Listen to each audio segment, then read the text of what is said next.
Snap your wrist on the serve is a very common teaching tip in tennis, and in today's video I want to talk to you about whether or not that is true and what's really happening on the serve with the wrist. Most players, when they think of snapping the wrist, they think of an action that looks something like this. So you are bringing the racket down like this, and if we do that without the racket, then it looks like this with your hand, this kind of a snapping action. And we often see even players doing drills where they try to put the ball on the ground here for the serve like this. Now that's not what's happening on a good serve when we look at the slow motion. What's happening instead is the tip of the racket is coming up towards contact. That's what we call coming up on edge. Okay, so it looks like this, and then now from here, just before contact, we square the racket face to contact so that it's like this, and then afterwards it continues to turn out like this, and that's what's called pronation. So we go from coming up on edge, squaring the racket, and then we pronate out, and this is not an action of snapping the wrist. But let's take a look at a slow motion. So here's my serve. I start as usual with the toss, moving right to left over my head and into the racket drop position. And from here, the edge of my racket is going to move up towards contact, which is called coming up on edge. So let's look at that here in slow motion. And right before contact, you can see that the edge of the racket is still pointing to the ball. So I have not squared the racket. That's going to happen at the last second. And I do that by pronating my arm out from that supinated position. Here we can see that up to contact. Now the racket face is square at contact so that I can hit the ball where I want to hit it. If we let it run here until just after contact, we see that my forearm turned out even more, which is called pronation, and the strings are now pointing to the side. So what's happening here before contact and after contact is forearm rotation or supination and pronation, and not a snapping of the wrist action. So now you've seen what should happen, and that's not snapping your wrist. How can you work on this for your serve? Number one, you need to check your grip. You need to have a continental grip, or at least something close to that. If you have too much of a forehand grip, you cannot really come up on edge, and this is not going to work. So if you have a continental grip, how can you work on that? I want to show you two drills here. Number one, we need to understand what the arm should be doing. And the first drill is where we move from this, we get into this position here, and as you can see, I've made a fist here, and my thumb is now pointing backwards, okay? This movement here is called supination, and that's what's necessary so that we can later pronate, okay? So we need to get into this supinated position. It's much easier to first understand this without the racket in our hands. So the thumb is pointing backwards.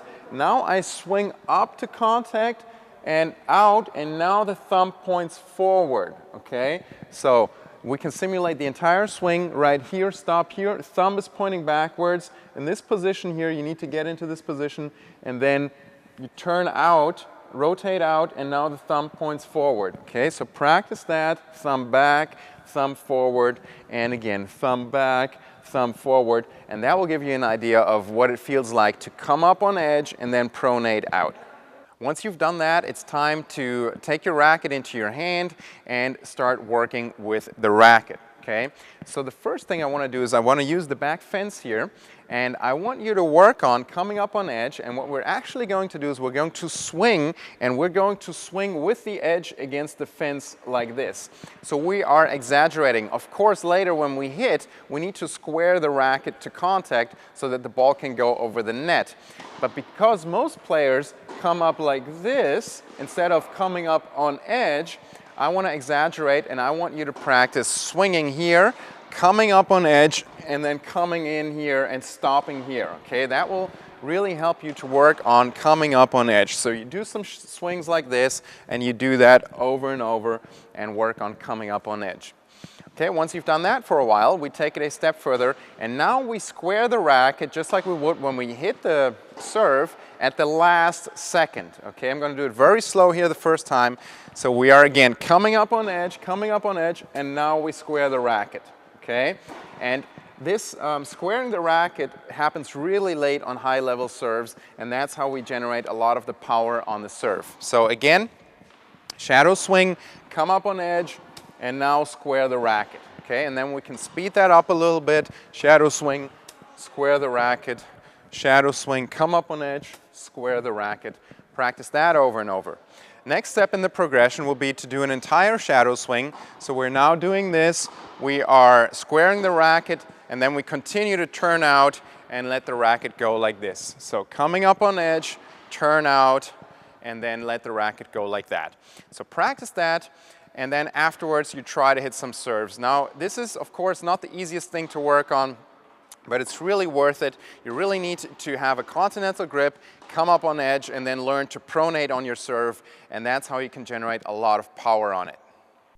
If you want to work on your serve with personalized feedback from a highly trained instructor, you can now do that with my friend and colleague Nadim Nasser, who is the first OTI certified instructor. Nadim now offers clinics as well as private lessons according to the OTI methodology year-round in sunny Fort Lauderdale, Florida. When you work with Nadim, you'll get state-of-the-art instruction with instant video feedback on the court. Nadim has helped me with several clinics, and he's been teaching the OTI methodology for several months now successfully in Miami. Nadim's students are extremely happy with the results so far. Alex says, "Thanks again for a really fantastic lesson. I'm really pleased. I honestly wasn't expecting to be hitting the serve so much better right away. It's pretty awesome." To find out all the details, simply click the link inside this video right now.